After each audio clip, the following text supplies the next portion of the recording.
예수님의 이야기가 새롭게 전개되고 있습니다. 예수님께서 아직 한 말씀도 하지 않으셨죠. 요한복음 안에서는. 그런데 벌써 예수님께서 등장하고 계십니다. 예수님께서는 다른 복음서에서처럼 어린 아이였을 때의 모습은 요한복음에 나타나고 있지 않습니다. 이미 성인이 되신 이후에 세례자 요한에게 세례를 받으시는 그 이후부터 예수님의 모습이 등장합니다. 다른 부분도 알고 싶죠. 사도 요한은 예수님께 대하여 더 많은 것을 알고 있을 텐데 뭐라고 말씀하시지? 또 어떤 일이 그때 있었을까? 그런 궁금한 마음을 가지는 것은 충분히 이해할 수 있습니다만 요한복음 안에서 다 기록되지 않은 부분에 대해서 이상하게 생각하거나 아니면 억지로 끼워 넣거나 하는 것은 올바른 신앙인의 자세가 아닐 것입니다. 그러나 이제 다른 복음서의 내용과 교차해서 다른 복음서에서는 이런 말씀도 있었는데 하면서 요한복음과 또 다른 복음의 말씀에서 기록된 부분들을 함께 우리가 받을 수 있겠죠. 우리가 어제 묵상했던 말씀을 보면 이제 바리새인들이 예루살렘으로부터 제사장들과 레위 사람들을 세례자 요한이 있는 베다니 쪽으로 보냈습니다. 물론 이제 고위 제사장님들이 움직인 것은 아니고 조금 이렇게 심부름을 받은 젊은 사람들이 간 것이겠죠. 그래가지고 이거 누구냐? 이거 그리스도냐?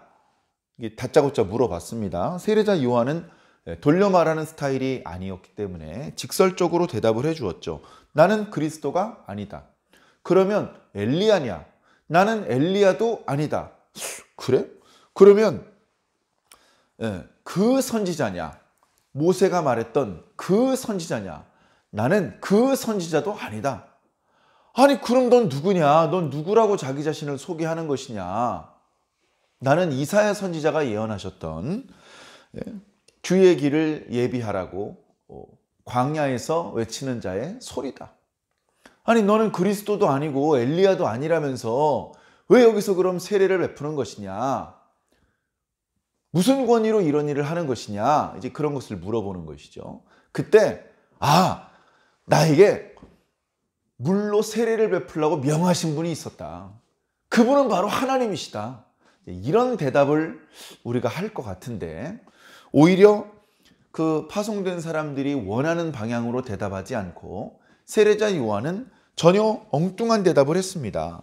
나는 그저 물로 세례를 줄 뿐이지만 그러나 너희 가운데 너희가 알지 못하는 한 사람이 섰으니 곧 내 뒤에 오시는 그이라. 나는 그분의 신발끈을 풀 자격도 없노라. 이런 식으로 대답을 했어요. 그러면서 이 일은 어디서 있었던 일이다 라고 어저께 묵상했던 말씀이 기록하고 있는데 바로 이때 예수님께서 세례자 요한에게 세례를 베풀러 오신 것입니다. 예수님은 많은 군중들이 세례자 요한을 찾았을 때 그때 세례자 요한에게 왔습니다. 많은 사람들이 세례자 요한의 설교를 들을 때 함께 들었습니다. 많은 사람들이 첨벙 요단강으로 뛰어 들어와서 세례자 요한에게 세례를 받을 때 물론 여기 이 세례는 우리 장로교회에서 하는 그런 세례 의식이 아니고 전신을 물에 담그는 침례 의식입니다. 우리 주변에도 침례 교회가 있죠. 그래서 원칙대로 예수님께서 받으셨던 것처럼 우리도 침례를 받는 것이 원칙이다. 그렇게 해서 아직도 그 전통을 고집하는 그런 또 교단도 있는 것입니다. 그런가 하면 이제 장례교회에서는 뭐든지 이렇게 좀 형식에 너무 얽매이는 것을 좋아하지 않기 때문에 세례를 이제 뭐 침례를 할 수 없어서가 아니라 그것을 이제 좀 형식을 줄여서 그 의미만을 강조해서 저희는 이제 침례를 드리지 않고 그 명칭도 영어로는 이제 베프티조지만 이제 세례라고 표현을 하고 있는 것입니다. 그러니까 풍덩 빠지는 것에 방점이 찍힌 것이 아니고 씻어주신다라는 의미의 방점을 두어서 세례라고 표현을 하는 것이죠. 자, 어쨌든 그렇게 예수님께서 세례를 받으셨습니다. 세례를 받으셨는데 우리가 다른 복음서에 보면 예수님께서 세례를 받으실 때 물에서 올라오셨어요.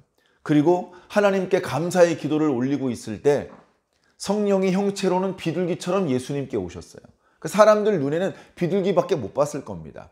그러나 세례자 요한에게는 그것이 성령으로 느껴지는 그런 특별한 은혜와 은사를 하나님께서 주셨기 때문에 이분이구나 라는 것을 마음속으로 느꼈습니다. 뚫어지게 쳐다봤겠죠. 저분이구나. 저분이구나. 그렇게 마음속으로 예수님을 마음에 담고 있었는데 하루가 지났습니다. 오늘 말씀에 보니까 이튿날이라고 말씀하고 있죠. 요한복음은 특별히 시간의 흐름에 대해서 아주 민감하게 표현하고 있습니다. 이튿날, 다음날, 사흘 후에, 잠시 후에 이런 표현들이 자주 나타나서 시간의 흐름을 중요하게 생각하면서 말씀이 기록되고 있는데, 자, 예수님께서 세례자 요한에게 세례를 받고 그 다음날 다시 세례자 요한이 있는 근처를 오셨습니다. 세례자 요한을 만난 건 또 아닌 것 같아요. 그 주변에 무슨 볼일이 있어서 오셨는지 어슬렁어슬렁 하시는 것을 세례자 요한이 본 것입니다. 세례자 요한은 설교를 하는 것도 아니고 세례를 베푸는 것도 아니고 주변에 가까운 지인들, 다시 말해서 제자들과 함께 환담을 나누고 있었습니다. 환담을 나누고 있다가 고개를 돌려보니 예수님께서 거기 서 계신 거예요. 그러자 세례자 요한은 제자들과 나누던 이야기의 흐름을 다 잃어버리고 자기도 모르게 이렇게 외쳤습니다. 보라! 세상 찌를 지고 가는 하나님의 어린 양이로다. 내가 전에 말하기를 내 뒤에 오는 그 사람이 있는데 나보다 앞선 것은 그가 나보다 먼저 계심이라 한 것이 이 사람을 가리킴이라. 예수님께서 계신 곳이 세례자 요한이 있는 곳으로부터 그렇게 멀지 않았던 것 같습니다. 불과 1, 20m 정도밖에 떨어지지 않은 곳까지 예수님께서 가까이 오셨던 것 같습니다. 세례자 요한은 1, 2m 주변에 있는 가까운 제자들과 그렇게 얘기를 하는 것이죠. 봐라! 저분이 바로 세상 죄를 짊어지고 가는 하나님의 어린 양이시로다. 예수님께서 하시는 일을 이렇게 짧고 간결하게 표현하기도 어려울 것입니다. 예수님은 죄가 없는 분입니다. 예수님은 죽으실 필요가 없는 분입니다. 그런데 예수님은 한 사람의 죄도 아니고 온 세상 사람들의 죄를 짊어지고 가시는 어린 양의 사명으로 이 땅에 오신 것입니다. 우리는 요한계시록에서 예수님을 어린 양으로 모사하는 것을 보았습니다. 환상 가운데 세례자 요한이 어린 양을 보았는데 아주 이상한 모양이었습니다. 그 7 눈이 있고 7 뿔이 있는 그런 예수님의 모습이었습니다. 그러나 그 예수님의 모습은 흉측하고 불결하고 가증하고 그게 아니고 하나님의 아들의 모습이었습니다. 이 어린 양은 세상 죄를 지고 모든 죄인들의 죄를 짊어지고 십자가에 달려 죽으신 분이었습니다. 그래서 요한계시록에서는 마치 일찍 죽임을 당한 것 같더라라고 표현을 했던 것입니다. 그 예수님이 이제 막 등장을 하고 계신 것입니다. 세례자 요한이 계속해서 말을 합니다. 나도 그를 알지 못하였다. 내가 막 이 사람 저 사람 세례를 베풀고 있는데 내가 지금 세례를 베푸는 분이 내가 전부터 말했던 내 뒤에 오시는 분이라는 것을 나는 몰랐다. 그런데 나에게 와서 물로 세례를 베풀라고 명하신 분이 있는데 그분은 하나님이다. 나는 그분의 명령으로 여기서 지금 물로 세례를 베풀고 있는 것이다.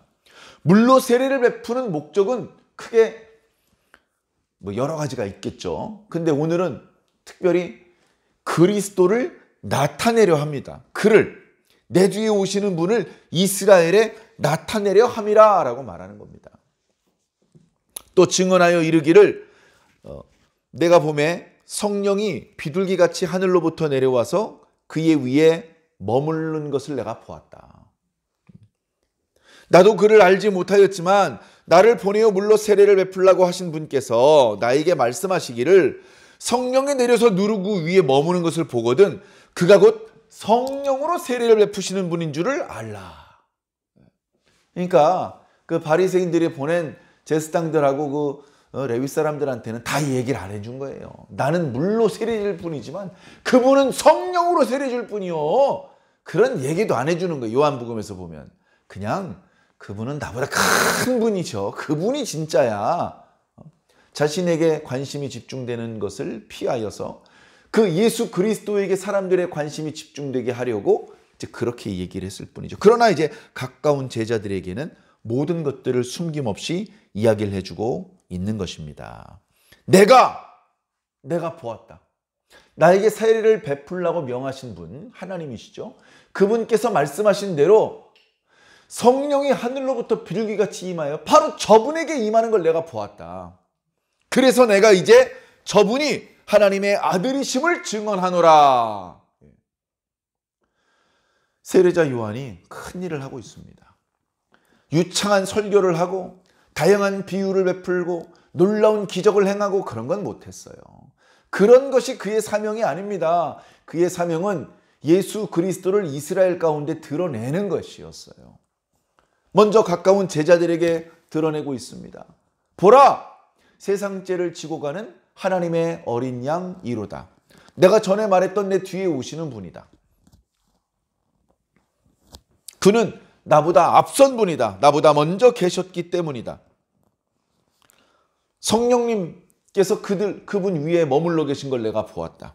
그래서 하나님께서 말씀하신 것처럼 그분이 바로 성령으로 세례를 베풀어 주시는 분이고 그분이 하나님의 아들이다. 예수님을 하나님의 아들이라고 야야야 나 좀 봐봐. 내가 하나님의 아들이야 라고 가르쳐 주지 않았는데 스스로 예수님은 하나님의 아들이시군요 라고 깨달은 사람이 요한복음 안에 그렇게 많지 않습니다. 그 중에 하나가 세례자 요한입니다. 자, 35절에 또 이튿날에, 그러니까 처음 세례를 받고 다음 날에도 예수님께서 세례자 요한이 있는 근처에 오신 겁니다. 요한이 자기 제자 두 사람과 함께 서 있다가 예수님께서 거니심을 또 보고 말합니다. 보라! 하나님의 어린 양이로다. 함께 대화를 나누던 제자도 자기 스승 세례자 요한이 가리키는 사람을 보았겠죠. 두 제자가 그 말을 듣고 예수님을 따릅니다. 스승을 바꾸는 거예요. 세례자 요한이 막지 않습니다. 그걸 원했던 거 오히려. 나는 쇠하여야 하겠고 그는 흥하여야 하리라. 나를 보지 마라. 저분을 보라. 라고 지금 계속해서 얘기를 하고 있는 것입니다. 어저께 말씀하실 때에도 저분이 어떤 분인지 여쭤보고 저분한테도 한번 가르침을 받으러 볼까? 왔다 갔다 마음이 움직였는데 못 갔는데 또다시 예수님께서 나타나고 또다시 자기 스승 세례자 요한이 보라 하나님의 어린 양이로다 라고 이야기하는 것을 듣고 용기를 내서 두 사람이 이동을 한 겁니다. 예수님께서 이리저리 다니시는데 두 사람이 꽤 가까운 거리에서 계속 따라옵니다. 너희들 나를 따라오는 것이냐? 무엇을 원하는 것이냐? 랍비여 어디 계시옵니까? 와서 보라. 그래서 그 계신 데도 보고 주님과 그날 함께 거하니 때가 10시쯤 되었더라. 하루 종일 이야기를 하고 벌써 날이 저물 때가 다 된 거예요. 예수님께서 이 두 제자들과 무슨 이야기를 했는지까지는 나타나고 있지 않습니다만 그렇게 길지 않은 시간인데 이 두 제자는 세례자 요한의 말이 참이라는 것을 인정할 수밖에 없었을 것입니다. 그 말씀을 들어보니 우리 스승님처럼 막 많은 사람들 앞에서 우렁차게 설교를 하는 그런 카리스마적인 모습을 보이지는 않았지만 예수님의 깊이, 예수님의 지혜는 우리 스승님을 능가하는구나. 우리 스승님은 물로 세례를 주는 분인데 이분은 성령으로 세례를 주는 분이라고 하더니 정말 그렇구나. 그런 것들을 이제 마음으로 느꼈습니다. 41절에 그가 먼저 40절에 요한의 말을 듣고 예수를 따르는 두 사람, 요한과 함께 얘기를 하던 두 사람이 예수님을 따랐다 그랬잖아요. 그 두 사람 중에 한 사람이 안드레라는 거예요. 안드레. 시몬 베드로의 동생이죠. 안드레라. 또 다른 제자는 누구죠? 그건 몰라요. 그걸 억지로 이런 부분을 자꾸 억지로 끼워 맞추려고 할 필요 없어요. 중요하지 않잖아요. 이거는 요한이야, 요한. 이거는 말이야. 누구야, 누구. 그걸 다 알 필요가 없습니다. 자, 어찌됐건 두 명 중에 한 명이 안드레야. 안드레가 예수님이랑 하루 이렇게 왔다 갔다 하면서 말씀을 들어보니까 우리 세례자 요한 선생님의 말씀이 다 맞아. 진짜 메시아야, 진짜. 막 대박 사건 해가지고 집에 가서 자기 형한테 먼저 얘기를 하는 겁니다. 형! 우리가 메시아를 만났어. 베드로가 처음에 믿었겠습니까? 그런데 형, 일단 한번 와서 봐. 하면서 동생이 형을 강제로 끌고 갑니다. 힘으로 동생을 이길 수 없어서가 아니라 이 자식 왜 이래 또. 왜 이래. 알아서 갈게. 하면서 어거지로 끌려 나와서 예수님 앞에 섰는데 예수님께서 베드로를 보시면서 말씀하십니다. 네가 요한의 아들 시몬이니 장차 게바라고 하겠구나. 게바라는 말은 반석이라는 말입니다. 반석이라는 말인데 게바라는 말은 이제 아람어고 이제 헬라어로는 페트로스. 그래서 이제 헬라어로는 이제 베드로라는 얘기죠. 자, 이렇게 조금씩 예수님은 어떤 설교를 하셨는지 아직 구체적인 건 나타나지 않았지만, 그리고 예수님의 제자 12명이 아직 100% 다 소집된 건 아니지만 이제 한 명, 두 명 예수님의 제자들이 모여들기 시작을 합니다.